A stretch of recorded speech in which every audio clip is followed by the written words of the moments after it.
Hey everyone, I hope you're doing well. I just wanted to post a quick video on the best base location in V Rising. I've split this video up into 4 sections to help you avoid any spoilers if you want to explore the game yourself. That said, this will obviously have some spoilers.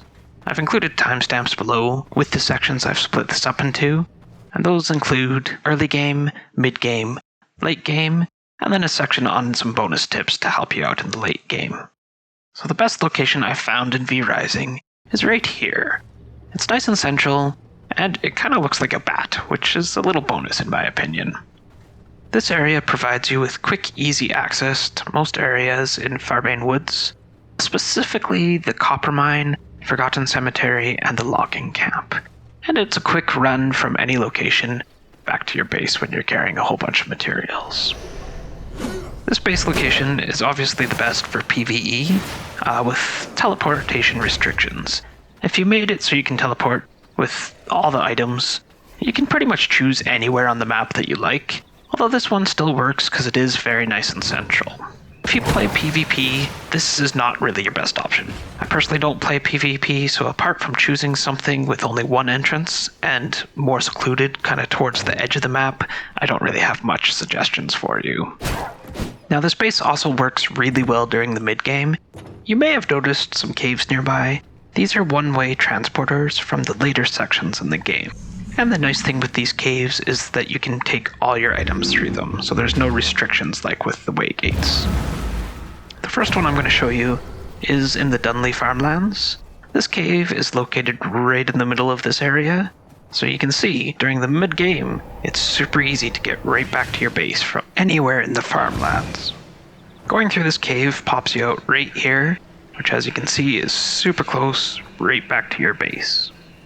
The next cave I'm going to show you is in the mid to late game section, up in Gloomrot, with super easy access to the Transcend mine and the machine factory, which makes gathering materials from these two areas nice and quick. Just teleport up, and then gather all your stuff, and run back through the cave. Now, as you can see, traveling through this cave will pop you out right here, just on the other side of your base. Alright, now for the tips for late game progression. While both the Cursed Forest and Silverlight have their own caves, I found they don't work so well. They pop you out on the edges of Farbane, at either the Sulphur Quarry or the Bear Cave, and then it's a long run back to your base. So I still tend to run back to the 2 original caves in Gloomrot and the Farmlands. But the best thing I chose to do was to build another base in Silverlight. And if you can build more than 2 bases, I'd suggest doing this in the Cursed Forest as well. So what I've done is I've built my second base right here in Silverlight. In this base, I have a waygate and some storage, and that's all I really need. What this allows me to do is to make several runs into the various areas in Silverlight, both into Brighthaven and the Vineyards. And then what I'll do is I'll just gather all my resources, and anything I can't teleport with through the waygates, I'll just store in my base until later, and then once I have enough of those items to fill my inventory, I'll hop on my horse and run all the way back to my base.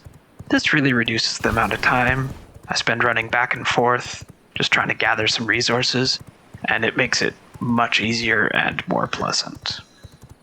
Anyway, I hope this helps you, and if you have any base locations that you like, please feel free to leave them in a comment below. Otherwise, thanks for watching and happy gaming.